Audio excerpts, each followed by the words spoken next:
Hello, folks. Welcome back. This is Chris in Central Pennsylvania. Corne Mulder, the leader of the Freedom Front Plus, Mr. Poppenfuss from a labor group, and Teo Diago from SAAI are visiting the United States, and they're meeting with a number of elected officials, think tanks, and giving public lectures, answering questions, and participating in panels. This week, they met with the Hudson Institute, a conservative organization in Washington, D.C.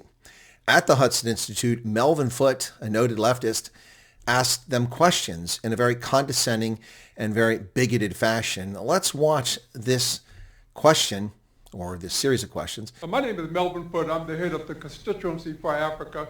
I lobby on U.S. Africa policy. We talk about AGOA, for instance. I'm one of the ones who was the architect of the original AGOA. It's fascinating to see Mr. Foot claim that he's the architect of AGOA, one of the architects. I know that Ambassador Phil Carter was one of the people who played a key role in the development of the Africa Growth and Opportunity Act. But Congressman Jim McDermott and his chief of staff, Michael Williams, along with Congressman Ed Royce, were the ones responsible for moving the initial versions of legislation through. Maybe he played some role as a source for the idea for it. But Rosa Whitaker was the first U.S. Trade Representative for Africa. She helped develop and implement the law that was ultimately signed by President Clinton back in May of 2000, one of his last acts before he left office.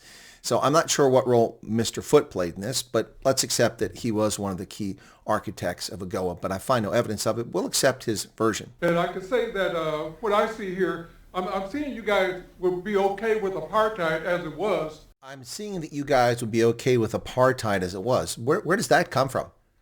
What evidence does this gentleman offer other than his opinion and his bigotry?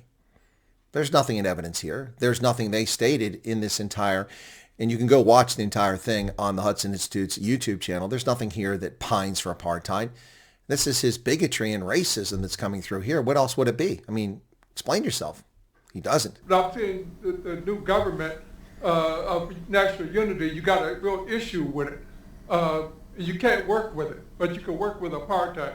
I'm seeing here that you can't work with a government of national unity. You got a real problem with it, but you can work with apartheid. What evidence do they have that they can work with apartheid? And, oh, by the way, Mr. Foot, talk about uninformed and walking into something with a preconceived notion and racism and bigotry in your heart. The Freedom Front Plus, led by Dr. Corne Mulder, is a member of the government of national unity. What are you talking about? Do you see how these leftists come in, these race hustlers come into meetings and just spew their hatred with no facts? He doesn't even know what he's talking about. Corne Mulder's party is part of the government of national unity. What do you mean they can't work with it? They work with it every day. They're part and parcel of it. And frankly, arguably, a little bit to be blamed for its failures. Wow, talk about, see, the problem is that he thinks he did well here, but he has no idea what the hell he's talking about. It's sad. It's pathetic. But it's the world we live in.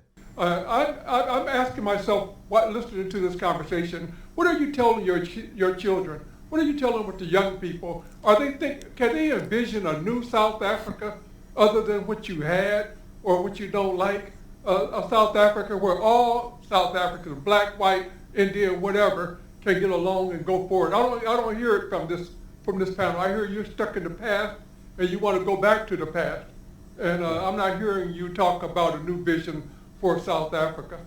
So, Mr. Foot, ask a question which is nonsensical. What are you telling your children about this, and why can't you get into a South Africa where all people are treated equally and fairly? I don't want to hear what this panel says because you're rooted in the past. What was the point of your question? It wasn't a question. It was a bigoted, racist statement is what it was, an uninformed statement. Do you know anything about what the party position, the platform of the Freedom Front Plus is? It's not race-based. It calls for equality of all South Africans and freedom of worship and freedom of speech and freedom of association, things rooted in the South African Constitution. But Mr. Foot's bigotry and his ignorance of the Freedom Front Plus, because all he sees are white people. That's all he sees. He doesn't see people up there. And wait till you hear what he posted online when I read that to you. This man actually gets time. He actually was consulted by the Clinton administration. And the bigotry and the hatred in his heart is just so patently obvious. Rooted in the past. The person rooted in the past, Mr. Foot, is you. You are rooted in a racist past that you can't escape from. You are a prisoner of your own worldview, which is wrong. So wrong. And what you're also stuck in is a world created by people like Melvin Foot. their antiquated worldviews that they just can't accept the reality that they're wrong, morally reprehensible worldview.